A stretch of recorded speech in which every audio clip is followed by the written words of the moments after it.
अस्सलाम वालेकुम। Second year हमारा आज का टॉपिक है इलेक्ट्रिक फील्ड लाइंस या इलेक्ट्रिक लाइंस ऑफ फोर्स। अब फील्ड लाइन क्या होती है? ये वो लाइन होती है which gives the direction of electric force और इलेक्ट्रिक फील्ड स्ट्रेंथ। जैसे हमने कहा था, हर चार्ज के इर्द एक रीजन होता है जिसके अंदर कोई और टेस्ट चार्ज आएगा तो वो चार्ज उसको अट्रैक्ट या रिपेल कर सकता है। अब ये चार्ज क्योंकि इनविजिबल होता है तो पेपर पे ड्रॉ करने के लिए हम इसको लाइंस की सूरत में ड्रॉ करेंगे, और ये मेथड माइकल फैराडे ने इंट्रोड्यूस कराया था। इसके लिए देखें, अगर हमने किसी पॉजिटिव चार्ज का इलेक्ट्रिक फील्ड ड्रॉ करना हो, जैसे यहाँ पे मेरे पास एक पॉजिटिव चार्ज है, तो मैं यूँ करूँगी कि एक टेस्ट चार्ज, और टेस्ट चार्ज आपको याद होगा ये हमेशा एक यूनिट पॉजिटिव चार्ज ही होता है। इसे लाके हम इस पॉजिटिव चार्ज के इर्द गिर्द डिफरेंट पोजीशंस पे रखेंगे। देखें, ये पॉजिटिव चार्ज है, टेस्ट चार्ज भी पॉजिटिव चार्ज है, तो ऑब्वियसली ये एक दूसरे को रिपेल करेंगे। तो रिपल्जन की जो डायरेक्शन है वो पॉजिटिव इस पॉजिटिव चार्ज से आउटवर्ड बनेगी। इसको हम एक एरो लगा के एक लाइन से ड्रॉ कर लेंगे। इसी तरह हर टेस्ट चार्ज के लिए हमने इस फोर्स की डायरेक्शन को ड्रॉ कर लिया। अब ये जो लाइंस हैं जो कि डायरेक्शन ऑफ इलेक्ट्रिक फोर्स या डायरेक्शन ऑफ फील्ड स्ट्रेंथ को शो कर रही हैं, इन्हें हम इलेक्ट्रिक फील्ड लाइंस कहते हैं। तो इस तरह एक पॉजिटिव चार्ज का अगर इलेक्ट्रिक फील्ड देखें तो ये एक स्फेरिकल फील्ड है। ये यहाँ पे क्योंकि पेपर पे ड्रॉ किया है इसलिए 2 डायमेंशनल नज़र आ रहा है। जब हम इसे स्पेस में देखेंगे तो इससे हर तरफ से ये इस तरह की फील्ड लाइंस ओरिजिनेट होती हैं। तो ये एक स्फेरिकल फील्ड है, और इसकी फील्ड लाइंस जो हैं इन्हें हम कहते हैं ये रेडियल हैं, क्योंकि ये स्फीयर के रेडियस के साथ साथ हैं। सिमिलरली अगर हम एक नेगेटिव चार्ज का फील्ड ड्रॉ करना चाहें तो हम सेम टेस्ट चार्ज इस नेगेटिव चार्ज के इर्द गिर्द ला के रखेंगे, और क्योंकि टेस्ट चार्ज पॉजिटिव होता है तो नेगेटिव चार्ज इसे अपनी तरफ अट्रैक्ट करेगा। अब ये जो अट्रैक्शन की डायरेक्शन है ये ज़ाहिर है टुवर्ड्स द नेगेटिव चार्ज आएगी। तो इस तरह फील्ड लाइंस ऐसे नज़र आ रहा है जैसे इनवर्ड है। पॉजिटिव के लिए फील्ड लाइंस आउटवर्ड और नेगेटिव के लिए फील्ड लाइंस इनवर्ड। और उसी तरह का spherical field, radial field lines और फील्ड लाइंस की डायरेक्शन पॉजिटिव की बजाय में आउटवर्ड की बजाय यहाँ पे इनवर्ड होगी। अब अगर हम दो चार्जेस को इकट्ठा रख लें, हम पहले दो अनलाइक चार्जेस को इकट्ठा रखते हैं। एक पॉजिटिव चार्ज है और एक नेगेटिव चार्ज है। तो इनको इकट्ठा रखेंगे तो इन दोनों के फील्ड्स जो हैं वो एक दूसरे के साथ इंटरेक्ट करेंगे। अब ये इंटरेक्शन कैसा होगा कि पॉजिटिव की ये फील्ड लाइन यहाँ से आउटवर्ड आ रही थी, और नेगेटिव की जो फील्ड लाइन है ये यहाँ से इनवर्ड आनी थी। तो इसलिए ये दोनों फील्ड लाइंस आपस में ऐड हो जाएंगी, और ये फील्ड लाइंस जो है उसका कंबाइन इफेक्ट ये होगा कि पॉजिटिव से ओरिजिनेट होके नेगेटिव पे जाके टर्मिनेट होगी। सिमिलरली ये पॉजिटिव से दूसरी फील्ड लाइन निकली नेगेटिव पे, ये पॉजिटिव से नेगेटिव पे, पॉजिटिव से नेगेटिव पे। इस तरह ये टोटल जो फील्ड बनेगा वो इस तरह होगा कि इन दोनों चार्जेस के दरमियान में ये फील्ड लाइंस तकरीबन इक्वली स्पेस्ड हैं, एक दूसरे के पैरेलल हैं और बहुत क्लोज हैं। लेकिन साइडों पे जो फील्ड लाइंस हैं ये एक दूसरे से बहुत दूर दूर हैं। तो हम कह सकते हैं कि इन दोनों चार्जेस के दरमियान में जो इलेक्ट्रिक फील्ड स्ट्रेंथ है वो काफ़ी ज़्यादा है। यहाँ पे अगर हम एक और टेस्ट चार्ज ला के रखें तो वो मैक्सिमम फोर्स एक्सपीरियंस करेगा जब वो इन दोनों चार्जेस के दरमियान में रखा होगा, क्योंकि टेस्ट चार्ज पॉजिटिव होता है, ये पॉजिटिव उसे रिपेल भी कर रहा होगा और ये नेगेटिव उसे अपनी तरफ अट्रैक्ट भी कर रहा होगा। तो वो मैक्सिमम फोर्स एक्सपीरियंस करेगा। अब लेट हमने दो लाइक चार्जेस को इकट्ठा रखा है।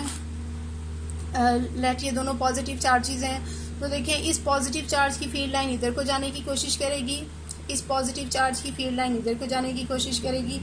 तो ये दोनों क्योंकि एक दूसरे के ऑपोजिट डायरेक्शन में एक दूसरे को रिपेल करेंगी, तो ये बेंड हो जाएंगी। ये बेंड होगी ऊपर की तरफ, इसकी भी ऊपर की तरफ। इसी तरह ये सारी फील्ड लाइंस इन दोनों के दरमियान में जो एरिया है यहाँ पे ये बेंड हो जाएंगी।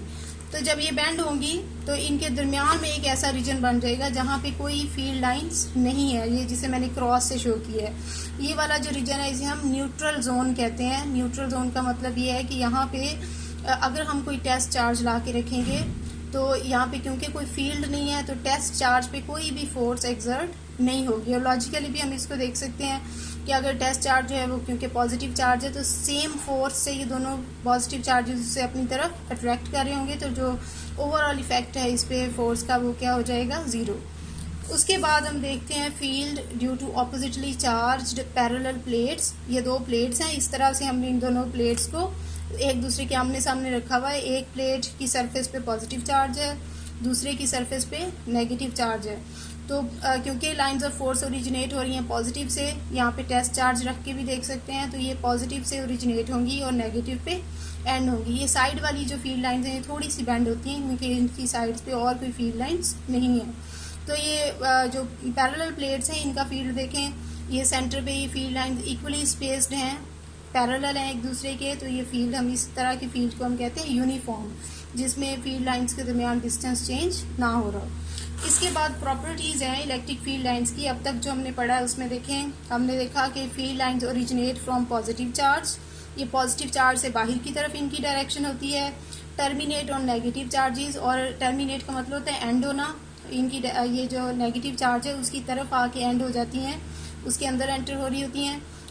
तीसरी बात ये कि distance between field lines gives strength of electric field. जितना फील्ड लाइंस एक दूसरे के क्लोज होंगी इसका मतलब फील्ड स्ट्रेंथ उतनी ही ज़्यादा है। जैसे यहाँ पे देखें, जो चार्ज होता है हमें वैसे भी पता है चार्ज के नज़दीक जो है, देखें फील्ड लाइंस के दरमियान डिस्टेंस कम है, जैसे जैसे ये एक दूसरे से दूर जा रही हैं तो ये जो distance between the field lines है इट इज़ इंक्रीजिंग। इसका मतलब ये है कि चार्ज से दूर जाते हुए जो फील्ड स्ट्रेंथ है वो कम हो रही है, फील्ड वीक हो रहा है। यहाँ पे अगर हम देखें तो दोनों चार्जेस के दरमियान, क्योंकि फील्ड लाइंस के दरमियान डिस्टेंस कम है, तो हम कहेंगे कि दो अनलाइक चार्जेस के दरमियान जो फील्ड स्ट्रेंथ है वो ज़्यादा है और इनकी साइडों पे कम है।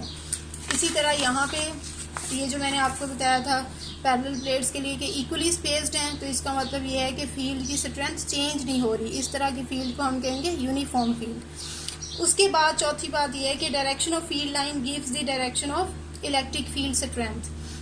फील्ड लाइन की जो डायरेक्शन अभी हमने देखा, असल में वो डायरेक्शन कौन सी है, जो पॉजिटिव जो टेस्ट चार्ज है उस पर लगने वाली फोर्स की डायरेक्शन है, और जो डायरेक्शन फोर्स की होती है वही डायरेक्शन किसकी होती है, इलेक्ट्रिक फील्ड स्ट्रेंथ की भी होती है। तो ये किसी भी टाइम पे जो इलेक्ट्रिक फील्ड लाइन की डायरेक्शन है वो इलेक्ट्रिक फील्ड स्ट्रेंथ की डायरेक्शन दे रही है। तो ये तो तब हुआ जब वो स्ट्रेट हैं, जैसे यहाँ पे ये स्ट्रेट हैं तो वो डायरेक्टली ही डायरेक्शन ऑफ इलेक्ट्रिक फील्ड आ रही है। लेकिन अगर ये कर्व्ड हो तो फिर हम क्या करें, क्योंकि कर्व में तो हर पॉइंट पे डायरेक्शन चेंज हो रही होती है, तो ये कर्व्ड फील्ड लाइंस पे अगर इलेक्ट्रिक फील्ड स्ट्रेंथ की डायरेक्शन पता लगानी हो तो जिस भी पॉइंट पे पता लगानी है, जैसे यहाँ पे इस पॉइंट पे, उस पॉइंट पे हम टेंजेंट ड्रॉ कर लेते हैं। तो ये जो टेंजेंट लाइन होती है it gives the direction of electric field strength at that point. उसके बाद आखिरी बात ये है कि two or more field lines never cross each other. कभी भी फील्ड लाइंस एक दूसरे को क्रॉस नहीं कर सकती। ये आपकी चैप्टर के एंड पे एक्सरसाइज में शॉर्ट क्वेश्चंस भी है, शॉर्ट क्वेश्चन भी है कि why field lines never cross each other. तो देखिए क्यों क्रॉस नहीं कर सकती, क्योंकि फील्ड लाइंस दे रही हैं direction of electric field strength. अगर वो एक दूसरे को क्रॉस करेंगी तो इसका मतलब ये है कि ये जो क्रॉसिंग पॉइंट है, देखिए यहाँ पे ये दो फील्ड लाइंस हैं जो एक दूसरे को क्रॉस कर रही हैं।